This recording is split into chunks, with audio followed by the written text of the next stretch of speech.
Hello friends, welcome back to my YouTube channel. और मैंने इतिहास का आंसर की उसका पेपर एनालिसिस मैंने अपलोड कर दिया है और आप लोग जाके वहाँ पे देख सकते हैं। मैं डिस्क्रिप्शन में उसका लिंक भी दे दूँगा।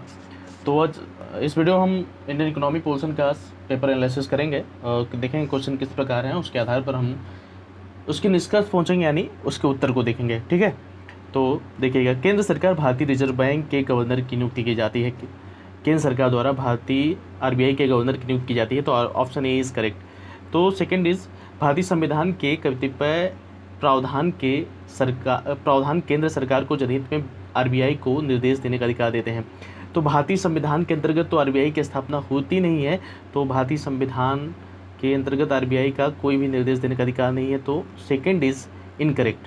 ठीक है, देन आरबीआई का गवर्नर अपना अधिकार आरबीआई अधिनियम से प्राप्त करता है, जो आरबीआई अधिनियम है 1934 का, उसके अंतर्गत प्राप्त करता है। तो 1 and 3 इज करेक्ट। तो option C is the correct answer. Okay, next question is, आर्थिक मंदी के समय निम्नलिखित में से कौन सा कदम उठाए जाने की सर्वाधिक संभावना होती है। तो जो पहला ऑप्शन है, कर की दरों में कटौती के साथ ब्याज दर में वृद्धि करना। This is not correct. सार्वजनिक परियोजनाओं पर व्यय में वृद्धि करना, करों की दरों में वृद्धि के साथ साथ ब्याज दर में कमी करना। Option C is not correct. सार्वजनिक परियोजनाओं पर व्यय में कमी करना। जब भी मंदी की स्थिति आती है तब हमेशा सार्वजनिक परियोजनाओं पर व्यय में वृद्धि की जाती है। तो option B is the correct answer. तो आर्थिक मंदी वाला जो क्वेश्चन है, इसके अंतर्गत option B is the correct answer. Okay, next question is, भारत में नियोजित अनियत मजदूरों के संदर्भ में निम्नलिखित कथनों पर विचार कीजिए। पहला जो सेंटेंस है, सभी अनियत मजदूर कर्मचारी भविष्य निधि सुरक्षा के हकदार हैं। Option A is correct answer. ठीक है, सभी अनियत मजदूर नियमित कार्य समय एवं समयोपरि भुगतान के हकदार हैं।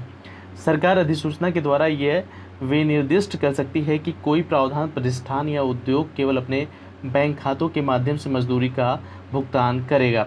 तो ठीक है, तो ऑप्शन ये 3 और 1 करेक्ट है। Option 2 is incorrect answer. तो इसमें जो हो जाएगा option C is correct answer. Okay, next question बढ़ते हैं। नेक्स्ट क्वेश्चन इज, अन्य बातें अपरिवर्तित रहने पर किसी भी वस्तु के लिए बाजार मांग बढ़ सकती है। तो ठीक है, इसका क्या कर सकते हैं, यदि इसकी स्थानापन्न वस्तु की कीमत में वृद्धि हो गई हो, या फिर इसकी पूरक वस्तु की कीमत में वृद्धि हो, या वस्तु घटिया किस्म की है और उपभोक्ताओं की आय में वृद्धि होती है, या इसकी कीमत घटती है। तो इसमें ऑप्शन 3 एकदम नहीं होगा, क्योंकि लोगों की अगर उपभोक्ताओं की आय में वृद्धि होगी तो नो डाउट वो अपनी दूसरे स्थानापन्न वस्तु पर जाएंगे। ठीक है, तो ऑप्शन 3 इज इनकरेक्ट। और दूसरी चीज़, इसकी पूरक वस्तु की कीमत में वृद्धि होती है तो भी मांग पर कोई प्रभाव नहीं पड़ेगा। ठीक है, तो ऑप्शन 2 और 3 जो है इनकरेक्ट है। तो इसकी स्थानापन्न वस्तु की कीमत में वृद्धि हो जाती है तब भी मांग बढ़ जाती है, और इसकी कीमत घटती है तब भी मांग बढ़ती है। तो option A is correct, 1 and 4। ठीक है, इसका जो आंसर है 1 and 4 is correct answer. Next question is, भारत में शहरी सहकारी बैंकों के संदर्भ में निम्नलिखित कथनों पर विचार कीजिए। पहला जो स्टेटमेंट है, राज्य सरकारों द्वारा स्थापित स्थानीय मंडलों द्वारा उनका पर्यवेक्षण और विनियमन किया जाता है। वे इक्विटी शेयर और अधिमान शेयर जारी कर सकते हैं। और तीसरा स्टेटमेंट है, उन्हें वर्ष 1966 में एक संशोधन के द्वारा बैंककारी विनियमन अधिनियम 1949 के कार्यक्षेत्र में लाया गया था। तो जो पहला ऑप्शन है राज्य सरकारों द्वारा, तो राज्य सरकारों द्वारा नहीं किया जाता, तो ऑप्शन ए इज इनकरेक्ट। 2 और 3 आप एलिमिनेट कर सकते हैं, 2 और 3 इज द करेक्ट आंसर। ठीक है, option B is the correct answer. Next question is, निम्नलिखित पर विचार कीजिए। ठीक है, निम्नलिखित पर विचार कीजिए। पहला जो है, विदेशी मुद्रा समपरिवर्तनीय बांड। सेकेंड स्टेटमेंट, कुछ शर्तों के साथ विदेशी संस्थागत निवेश। और तीसरा जो है, वैश्विक निक्षेपाकार यानी वैश्विक डिपॉजिटरी प्राप्तियाँ। और चौथा जो है, अनिवासी विदेशी जमा। उपयुक्त में से किसे या किन्हें एफडीआई यानी प्रत्यक्ष विदेशी निवेश में सम्मिलित किया जा सकता है। तो आप 4 एकदम से एलिमिनेट कर सकते हैं, इसमें एनआरआई जमाएँ नहीं होती हैं।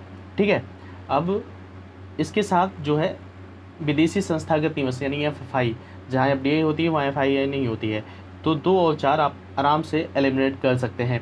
तो जो ऑप्शन बचेगा, तो ऑप्शन इसमें जो ऑप्शन होगा उसमें option B is A correct answer. ठीक है, नेक्स्ट बढ़ते हैं।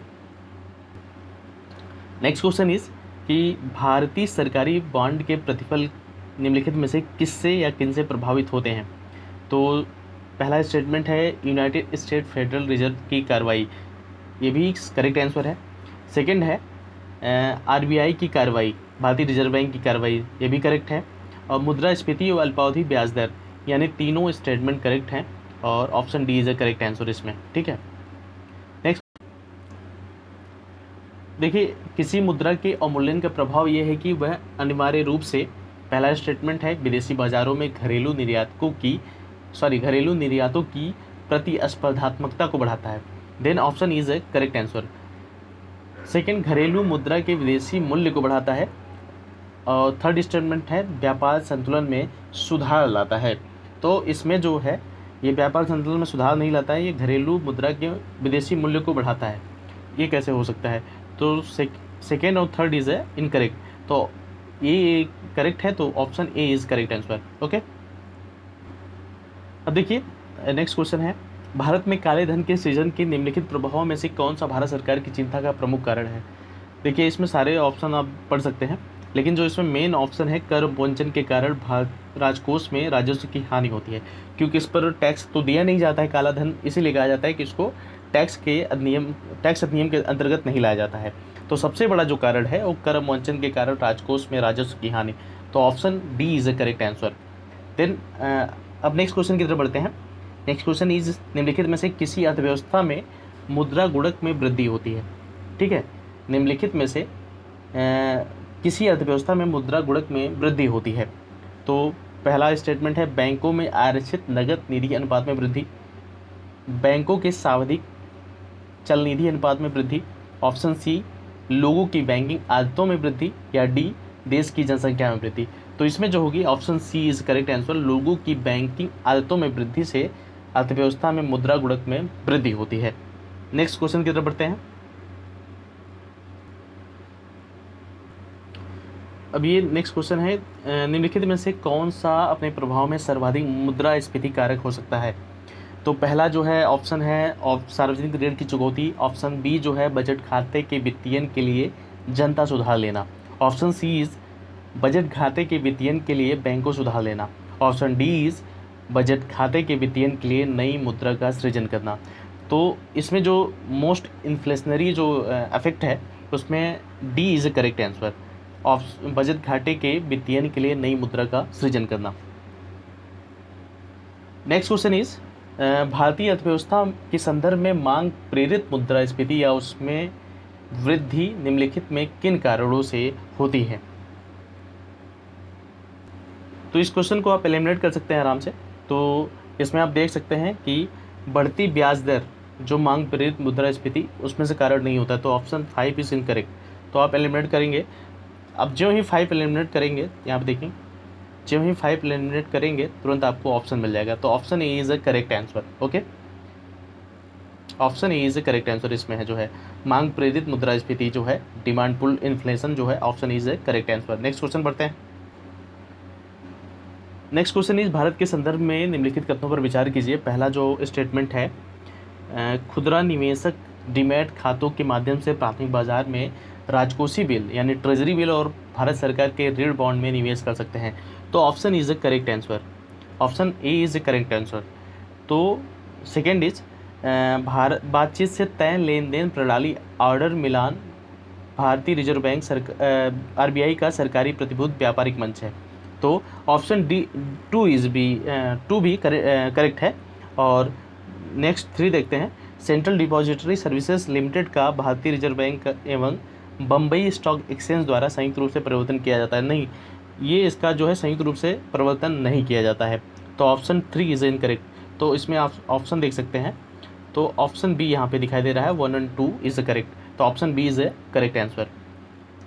नेक्स्ट क्वेश्चन बढ़ते हैं। नेक्स्ट क्वेश्चन इज भारत में अंतिम उधारदाता के रूप में केंद्रीय बैंक के कार्य में सामान्यतः निम्नलिखित में से क्या सम्मिलित रहता है।